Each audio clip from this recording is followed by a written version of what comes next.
بسم الله الرحمن الرحیم. شرح العقائد النسفیه درس نمبر 2 ختم. پرون تاسو ته ما یو خبره کړې او خدای نه مخکې ټول درود شریف او اللهم صل علی سیدنا محمد و آله و عترته و بارک وسلم علیه. او خبره درته پرون ماده کړې و جدیزه کې شارح دو تعریفونه ذکر کړي. یو عام تعریف ویلی مو کنه او یو خاص تعریف او بیا دی یو قید معتبر کئی او پاغی سره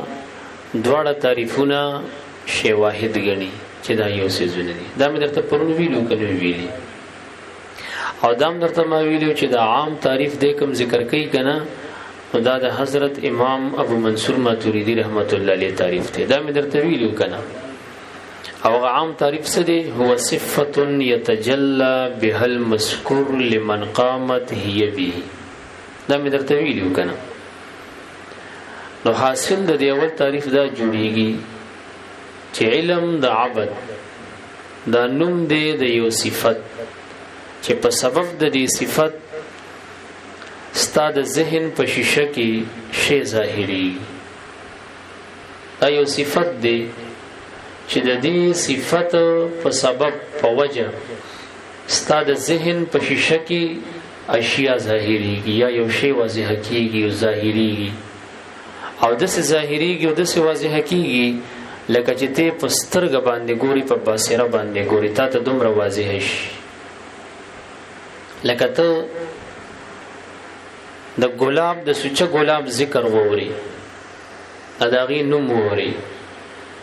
ستاد ذهن په شیشه کې داغي شکل داغي رنگ داغي صورت داغي د پانو کلر ارغونه پکې هغه د سی واضح شي لکه ګویا کې تور ته په باسره او پسترګ باندې ګوري. ایته وی علم د دین دا فهميږي چې مونږ تاسو یو قوت لرو او یو صفت مخفیه لرو. په خبره باندې پوښول کنه چې داغي په وجه زمونږ د ذهن په شیشو کې اشیاء واضح کیږي او دغه قوت او دغه صفت مخفیه چې دا په مونږ کې خدای تعالی خودلې دي د دینه بچي په دوو کلمو سره تعبیر کیږي. دغه توي مبدا د انکشاف او ما به الانکشاف او دغه قوت او دغه صفت مخفیه چې زمونږ د ذهن په شیشه کې اشیاء واضح کیږي د دې په وجه دي ته علم وي. ما به انکشاف او مبدا د انکشاف دا علم دی. یو انسان ته الله یو قوه ورکړي ده او دې ځکه هو صفه يتجلى بها المذكور. مساتیر خبرې پری دي خدا نوې درس چې درته زکم ویم دا ذهن کې کینه وي. مذکور نه مراد شی والا ستی والا شیته والا خبره باندې پیږي کنه او شی عام والا موجود وی که معدوم وی معدوم کی بیا ممکن وی او که محال وی عام والا بس. مذکور په سمانه په معنا د شی ورسېدلی او شی عام دی که موجود وی که معدوم وی معدوم کی ممکن وی او که محال وی لکه شریک الباری. دې ځکه اعتراض پوسو کا چې هر کله مراد د مذکور نشي شو نو سو جوا چې شارح رحمت الله علیه دا تعریف د علم نقل کولو ذکر کولو نو کلمه د شی نظر انداز او متروک او ګرځوله او کلمه د مذکوري روړل او منقول او ګرځوله. دا ولې ویجی دا زکه چې اشاعره چې دي اشاعره اطلاق د شی حقیقتا په موجود باندې کوي. اندل اشاعره اطلاق د شی حقیقتا په موجود باندې کیږي. اطلاق د شی په معدوم باندې اشاعره دي ته مجاز وایي. ودا مجازن په اطلاق د شی کیږي. نو کدل ته مونږه شی راوړې وې شی او شی کې خو بیا مونږ عموم کو که موجودی که معدوم کې ممکنی که محالی اول ته غدا شاعرو په نسبت باندې اطلاق د شی په معدوم باندې مجاز دی نو په تعریف کې الفاظ او کلمات مجازیه وړل دا غیر مناسبو، نو د دې وجنا د مشید کلمه متروکه کو د مذکور کلمه وړل. اوس پوه شوي بیا درته وایم مراد د مذکورنا شی دی او د شینه مراد مادومی که موجودی او بیا مادوم کې محالی که ممکنی. معترض اعتراض کوي چې کلمه د مذکور دی وړل خو د شی به دی وړي و. هغه جواب دا چې اطلاق د شی د مطلوب د اشاعره په نسبت باندې په موجود باندې د حقیقت وی او مادوم باندې مجاز وی، او د الفاظ او کلمات مجازیه او ایراد وروړل په تعریف کې دا غیر مناسب وو. د دې وجنه د مذکور روړه د شعر او نړه چې بیا دغه اعتراض په واردېدل. اوس په دې پښتو باندې تاسو پوښښ کوئ نه شولې. هو صفت الله صفات دی تجلا ينکشف چې منکشف کیږي بها په دغه صفت سره المذکور یعنی شی کما دومی کم موجود وي کم ممکنی کم حالی لمنا غچاتا قامت چې قائم شي هي دا صفت به د پوری یتدیه و یظهر تور سره ولیکا یتدیه و یظهر دا تفسیر د یتجلا دی واضح کیږي ظاهریږي ما یذکرو دا تفسیر د مذکور دی. په تعریف د علم کې چې کوم دا مذکور راغی کنه دا ما یذکرو دا دغه تفسیر شو، او یتدیه و یظهر دا د یتجلا تفسیر شو. یعنی علم یو صفت دی چې واضح کیږي په سبب د الشیء الذي شیئا یذکرو چې ذکر کړي شي یې نوم واغستل شي د ګل نوم واغستل شي او استاد ذهن کې هغه واضح شي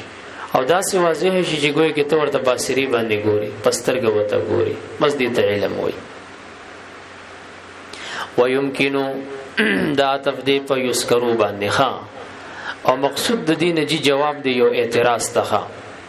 دا وغه اعتراض واردېږي په ما یذکرو باندې سکیږي په ما یذکرو باندې اعتراض واردېږي نو په یمکنو سره دا غینه جواب ورکړي. او حاصل اعتراض دا دی چې ډیر اشیاء داسي لا یذکرو چې هغه نه ذکر کیږي هغه غیر مذکور وي، مذکور نه غیر مذکوري. یذکرو نه وی لا یذکرو وی ذکر کیږي نه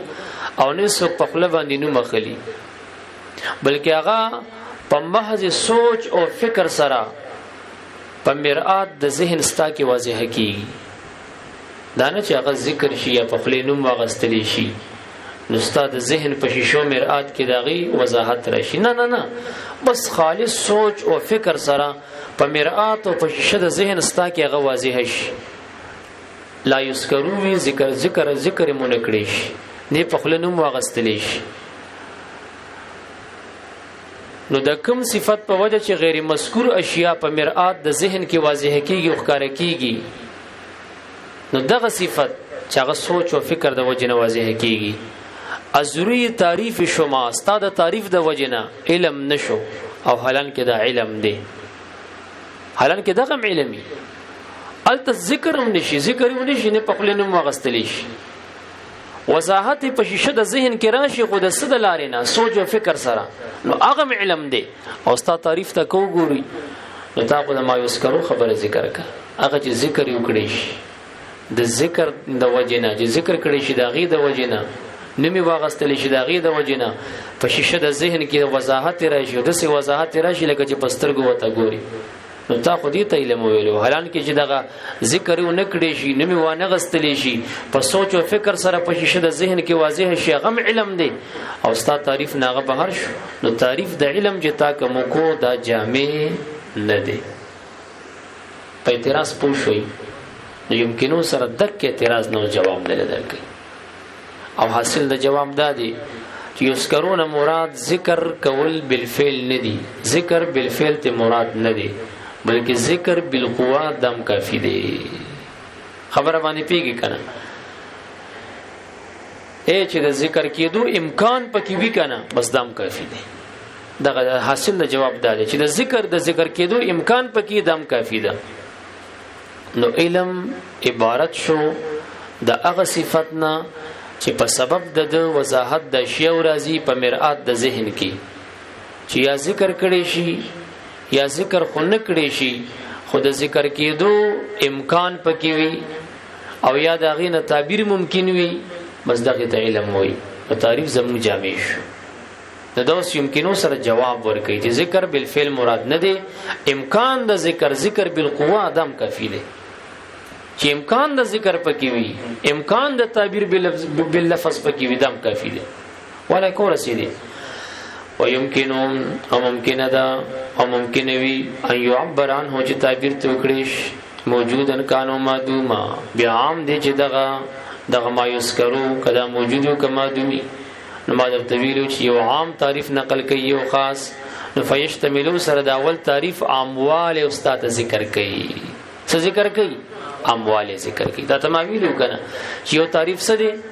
عام دی یو خاص دی نو فیشتملو سره څه کوي شارح مقصود د علامه شارح تفتزانی رحمت الله علیه فیشتملو کلمین بیان د عاموالی د اول تعریف دی ګوره بچی یاد ساتئ ښه یی ته بلک سوچ کوي په دې چې ځان پویوي شارحین مخ کې یو تمهید او توتیو مقدمه دی اول داس د کوي په ځبان خپل پویږي یو ادراک د حواس وی یو ادراک د عقل وی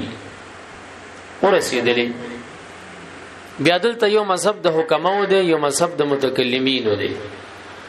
حکما ادراک د حواس ته علم نه وي دا چې په باصری سره مشاهدات سره قوه سامعي سره لامسي او شامي او ذائقي سره د یو شی درک دیو کو د حکما په نس د علم نه دی یعنی ما یدرک بالحواس حکما دې ته علم نه وي پچې پدی پیږي اغي علم صرف ما يدرك بالعقل ادراکات العقل ادراک التعقل دي ته علم وي هم متکلمین دواړه ته علم وي په دې نقطه پوه شئ سموي یو هغه شی دی چې هغه په حواس سره درک کیږي یو هغه شی دی چې په عقل سره درک کیږي حکما علم کم یو ته وي چې په عقل سره درک وشي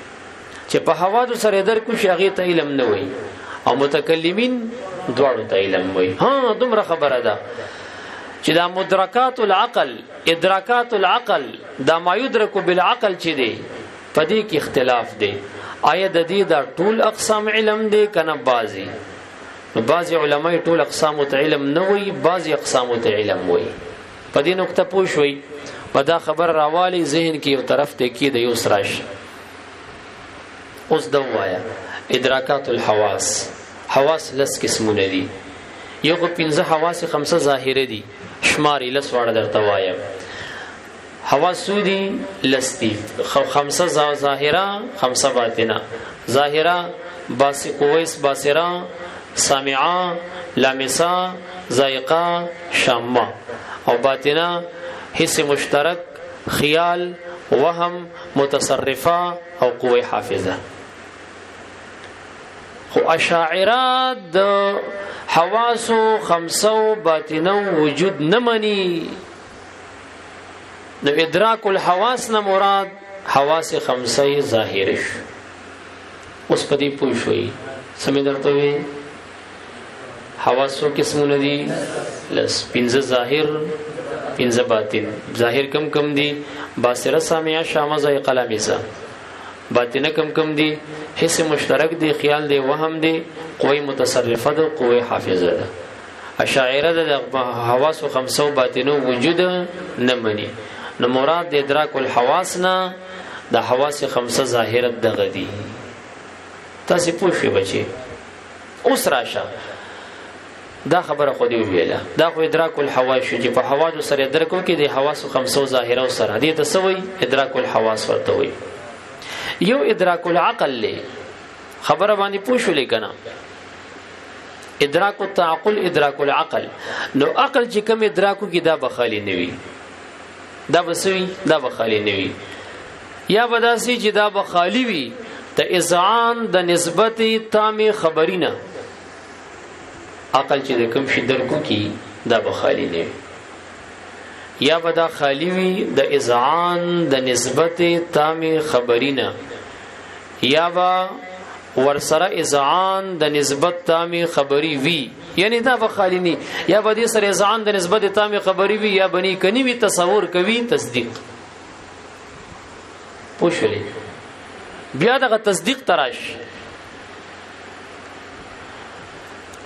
تصدیق سلور اقسام دي ها کچرته دغه تصدیق سره احتمال د جانب مخالف وو ځوان خبر باندې پیږي او کچرته نه وو هغه ته اعتقاد او جزم وته وي په خبره باندې پوښولې کنه سو وته وي عائشہ بس بیا دا اعتقاد راواله یا بدا مطابق د واقعو د نفس الامر وی او یا ونوي که مطابق د واقعو د نفس الامر نو جهل مرکب وته وي او کچرته وو بیا بخالی نوي یا په تشکیک د مشکک سره زایل کیږي یا ونکیږي که په تشکیک د مشکک زایل کیدو تقلید او که په تشکیک د مشکک نه زایل کیدو دغه ته وی یقین او په ایمان کې په عقیده کې د تصدیق په اربع اقسام کې د اخیری قسم چې یقین دی دا معتبر دی بیا درته وایم ادراک د عقل د ادراک کو دا بخالینی یا بدی سره اذعان د نسبت تام خبری معیوی یا بنوی کنوی ځوان کوي اعتقاد تصدیق نه کنو تصور سبنا سمویا کنو تصور او کوو تصدیق اوس کا دا تصدیق تراش یا بدی کې احتمال د جانب مخالف وی یا بنی کوي ځوان کني اعتقاد بیا بد اعتقاد خالینی یا بدا مطابق د واقعي وی یا بنوي کني جهل مرکب او کچرتوي بیا بخالینی وی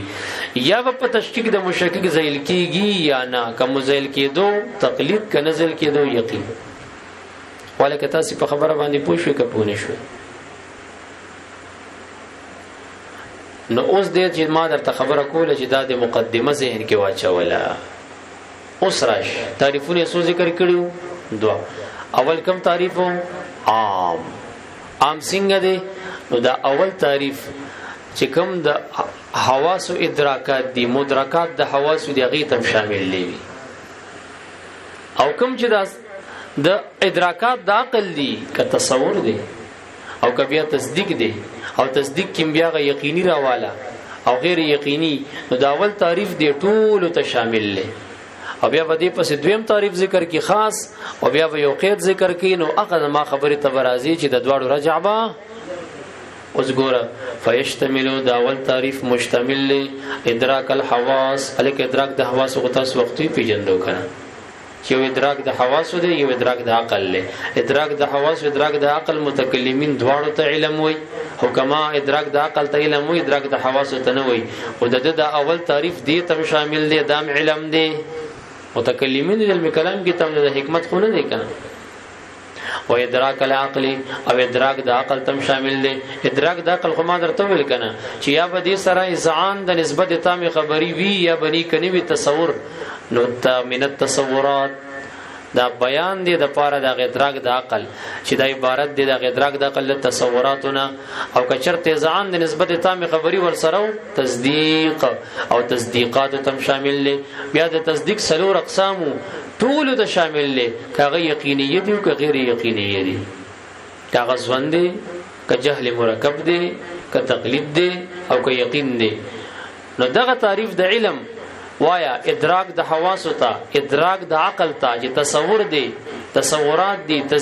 تصدیقات دي ک یقینیه دي ک غیر یقینیه دي ټول ته شامل دي بخلاف قولهم اوس دي زنه غرض د شارح بیان د تعریف خاص ته اوس خاص تعریف ته ذکر کوي نو خاص تعریف به سبب وای بیا به قید وای بیا به وحدت ترازی وصلی الله علی خیر